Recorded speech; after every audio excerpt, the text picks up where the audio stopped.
The next part of our training is going to be looking at reporting and responding to abuse. And so we've looked at how to prevent abuse within our own context. But what happens if abuse does happen, either within the context of a ministry here at Chalmers, or a child comes to one of our ministries having been abused and finds that this is a safe place either to talk about it or that someone has a suspicion of abuse by seeing signs or symptoms of abuse in a child. And so first of all, let's just talk about if you hear an allegation of abuse, if you hear from a child that they are being abused, a child comes up to you and in a confidential moment tells you that a parent or a teacher or an older child or someone is hitting them, is sexually abusing them, is neglecting them, whatever it might be. You have a responsibility to report that, and that is your responsibility under law, frankly. And so we as caregivers, because we want to keep kids safe, we must report any allegation of abuse, any suspicion of abuse to either the police, the OPP, or to Children's Aid Society. And the numbers for those are available in your plan to protect.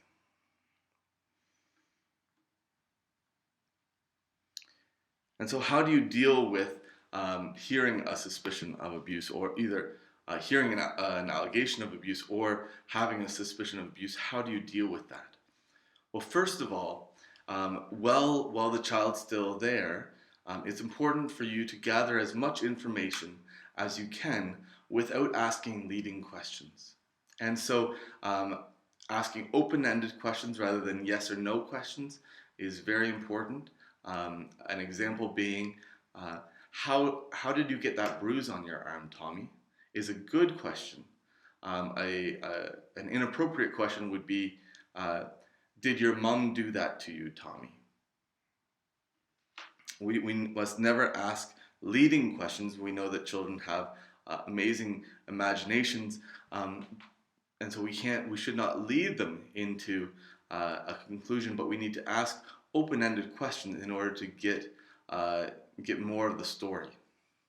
Also, even though children have amazing imaginations, and you may not be sure whether an allegation is correct or not, we still, in order to care for our children and youth in our midst, we still have an obligation to take any and every allegation seriously.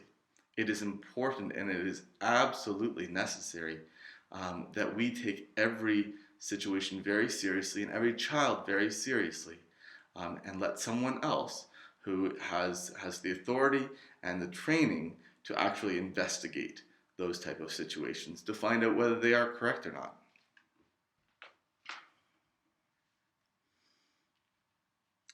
At the back of your plan to protect, there is a number of appendixes, and number 3, appendix 3, is a confidential reporting form. What we want to get you to do is to fill out that form immediately after you've had the conversation with the child, or immediately after you have been able to get out of the situation in which you suspect abuse. We want to make sure that you write down everything that you saw, everything that you heard, and make sure to write down almost verbatim or word for word what you said and what the child said. This will be incredibly important when you do make the phone call to Children's Aid Society. Now again, we've talked about how you as the caregiver in this situation have the legal responsibility to make that phone call to Children's Aid Society. No one else can make the phone call for you. If you are uncomfortable or nervous about making that phone call, please talk to one of the pastoral staff at the church immediately, and we will walk with you in that process. but you will need to be the one who does who does the talking and who shares what the situation was. As a church, we want to make sure that children are protected and that our volunteers are caring most for the children in their care. And so we want to ensure that not only do you have a legal responsibility to report, but those who do not report um, suspicions of abuse uh, will be open to discipline within the church, and quite possibly will we will ask them to step down from their volunteer position. This is not something that we take lightly. We want to make sure that our children are protected, and that those who are caring for the children have their best interests in mind.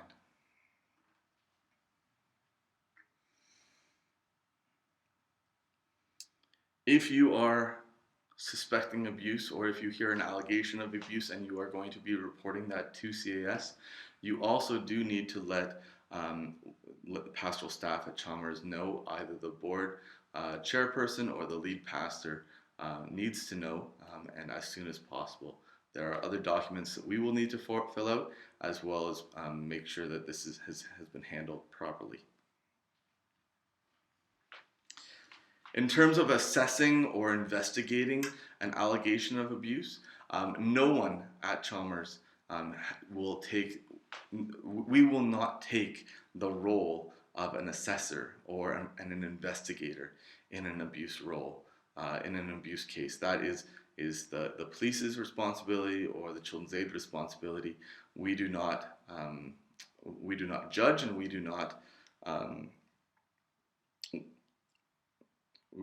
ask those type of questions to see whether this abuse actually happened or not. That is not our responsibility, nor should it be. We take every abuse allegation or suspicion very seriously, and we need to ensure that we care for both the potential victim of the abuse, as well as the abuser, if that person is within our congregation. Now, there are many other responses to allegations of abuse. In terms of the pastoral staff here at Chalmers, we have a spiritual response to counsel both the victim as well as to respond and with both grace as well as discipline with those who are accused. Especially if an abuse has happened within the ministry of Chalmers Community Church. We want to make sure that that never happens, and that's why all of our policies are in place. But if for some unknown reason abuse does happen between a child and someone within our church, we will do our best to care for the victim, and that includes maintaining confidentiality of the victim. That is something that's very important that we need to just reiterate. Other than yourself, the chairperson, or the lead pastor, and CAS, there are no other people that should know that an allegation did happen or who the victim potentially is. Again, if a case of abuse does happen within our church, the lead pastor or the board chairperson will speak on behalf of Chalmers to the media in a public relations attempt. No other people are to make public statements on behalf of Chalmers. And as an investigation may happen for any cases of abuse, all of our volunteers and ministry personnel are to cooperate fully with the civil authorities under the guidelines of legal counsel. The final part of our Plan Protect, and we won't go over this in great detail, but it's important for you to know that as a church, we have a great responsibility to care for our children and to care for our volunteers. And that is why we have this plan to protect. The responsibility for protecting the children and youth in our care is the responsibility of the entire church.